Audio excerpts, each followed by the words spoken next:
Miss Kate back again with another fun STEAM experiment that you guys can do at home. This week's experiment, we are talking about clouds. We're going to talk about what is a cloud. A cloud is a lot of droplets of water or sometimes ice crystals depending on the temperature outside. And these droplets of water mix in with air molecules. And there are water molecules in the air around us all the time, even though we can't see them. So these airborne water molecules are what we call water vapor. And you might have heard that term before, especially if you know anything about like what the water cycle is. Basically, water is cycled through the earth at all times. It starts up in the sky, and then it goes down to the earth. It goes in through oceans and rivers, and then eventually the heat brings up water vapor and the cycle restarts all over again. But we're not going to get too much into that today. But what we are going to talk about today is how clouds are formed. So a cloud is formed when warm air rises and the pressure in the air is reduced, and that air expands and cools, and it causes a cloud to form.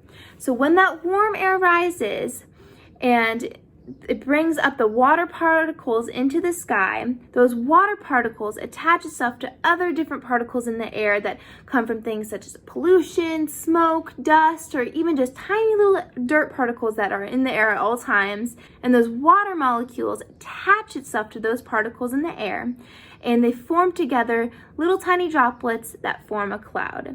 And it might sound really confusing, but we're going to do an experiment that you guys can see how that really occurs. So let's go do that experiment right now. Alrighty guys, so what I have here is a cup of really warm water that I boiled in the microwave, and I'm going to take my jar.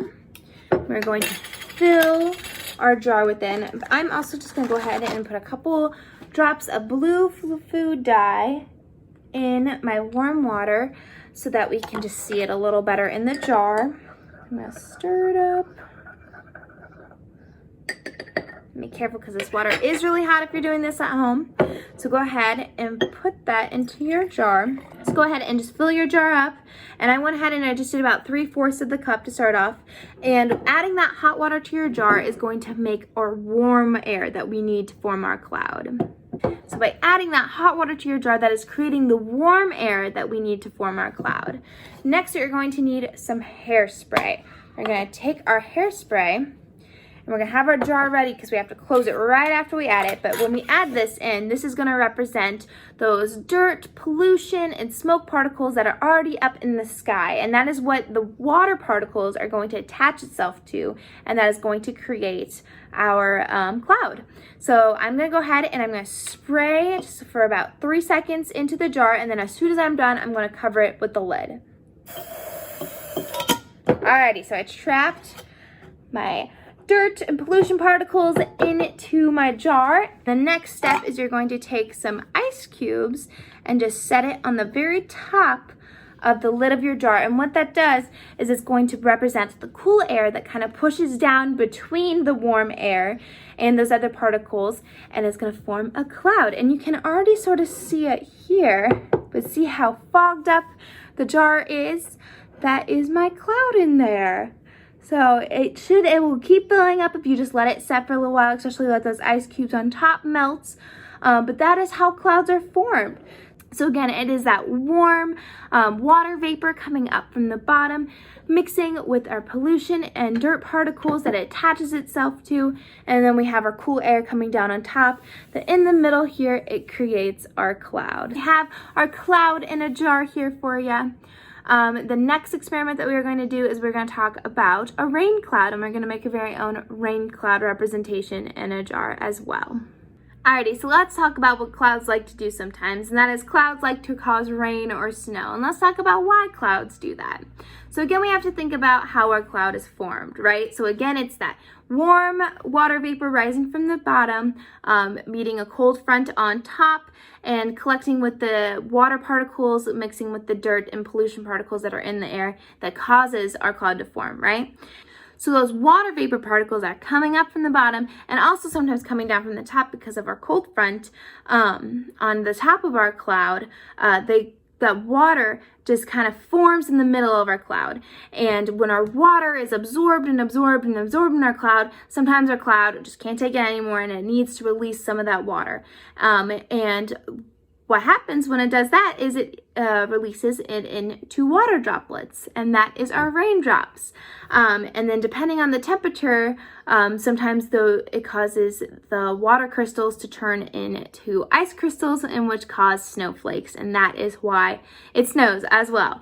So now we're going to do an experiment that just kind of represents what happens when that cloud builds up and builds up and builds up all those different water particles in our cloud, and it has to release them as either rain or snow. So what we're going to do is I have a jar here filled to the very, very top with water, and I also have some shaving cream, and the shaving cream is going to represent our cloud in this experiment. So I'm just going to go ahead and cover the very top of our jar with some shaving cream.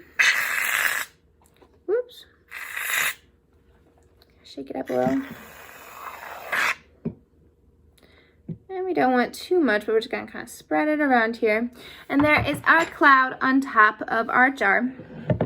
I'm going to set it to the side, and I also have some water here that we're going to add some blue food coloring to, and this is going to be representing our water. So the blue is representing our water, and we're just going to mix it around. And this isn't hot water or anything, this is just kind of room temperature water in both.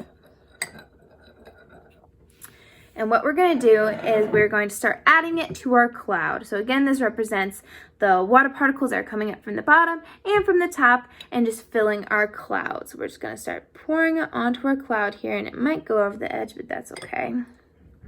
So we're filling up our cloud, filling it up, and it collects over time. It keeps collecting.